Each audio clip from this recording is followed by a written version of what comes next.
And so the courier who had cheated death in the cemetery outside Good Springs cheated death once again, and the Mojave wasteland was forever changed. The courier, with the aid of Yes Man, drove both the Legion and the NCR from Hoover Dam, securing New Vegas's independence from both factions. With Mr. House out of the picture, the remaining Securitrons on the Strip were hard-pressed to keep order. Anarchy ruled the streets. When the fires died, New Vegas remained, assuming its position as an independent power in the Mojave.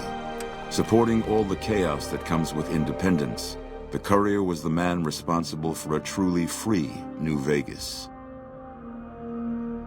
He ensured the fall of Mr. House and the end of the Legion's and NCR's influence over New Vegas. Black Mountain Radio continued to broadcast its peculiar form of propaganda. Raul Tejada faced his execution each day, though pardoned in the end. Travelers venturing too near Black Mountain continued to be harassed by Tabitha's followers. Invigorated by his travels with the courier, Raul once more took up his guns in memory of his lost Rafaela. Soon after, the Mojave was filled with tales of the ghost vaquero who hunts down those who prey on the weak. Without organized leadership, the remaining boomers slowly drifted away, leaving Nellis Air Force Base to be flooded by prospectors and scavengers.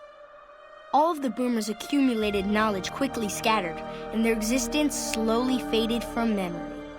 The Brotherhood used the Battle of Hoover Dam as an opportunity to retake Helios 1, and came to control the area between it and Hidden Valley.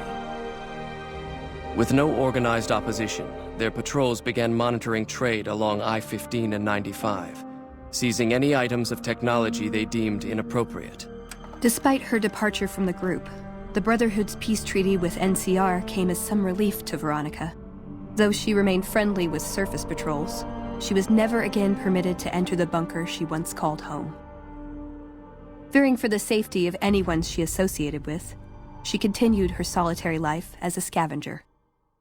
But reports would emerge from Mojave scientists and social workers of old equipment miraculously repaired and research notes mysteriously completed.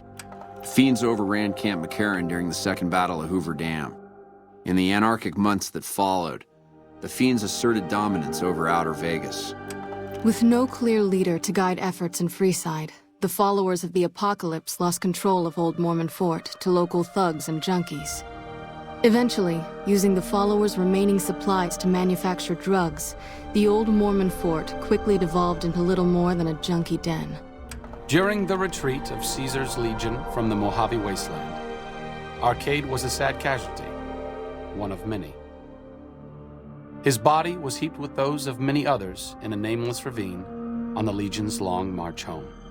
Travelers continued to stop by Good Springs Source for water on the Long 15, but rarely would anyone venture into the ruins of Good Springs itself. Those who did were almost always tourists, come to visit the graveyard where the courier rose from the dead. The slaughter of the Van Graffs in the Crimson Caravan caused no end of trouble for NCR back west. Already struggling, NCR's supply line suffered further as the two caravans withdrew support until the massacre in the east was resolved. Cass lived to see the courier bring down 3 armies, and by her count, that was 3 more than she'd expected. She kept quiet about that, though. After their suicidal last stand at Hoover Dam, the Great Khan ceased to exist as a tribe.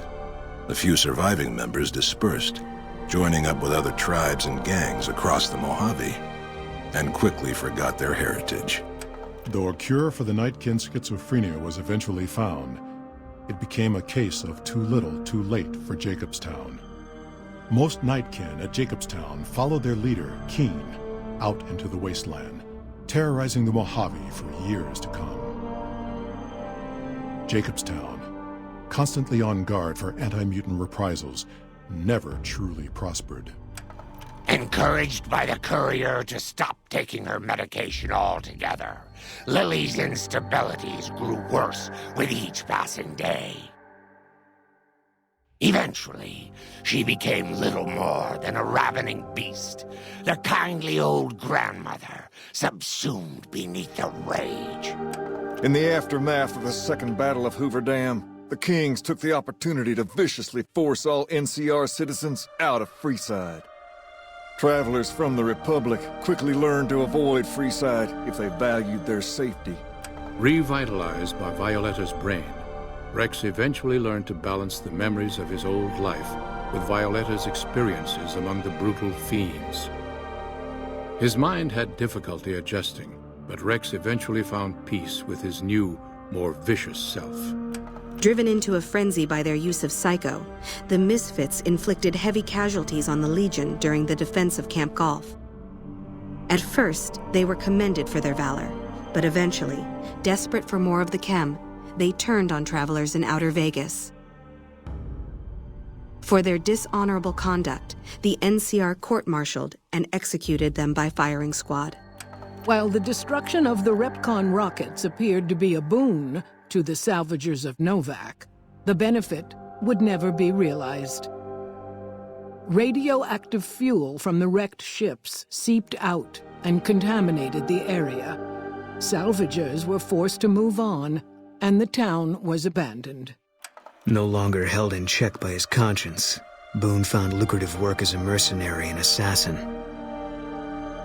No job was too violent, no target too innocent. As long as the caps were good, Boone would take the job. Armed with a wide array of improvised explosives and stolen weapons, the Vault 19 powder gang tormented the Mojave wasteland for years. Citizens of the NCR were favorite targets, and they always suffered the worst fates. Despite NCR's pledge to support Prim, they abandoned the town after their loss to the Courier. Independent again, Prim operates much as it had before the powder gangs arrived, full of ups and downs.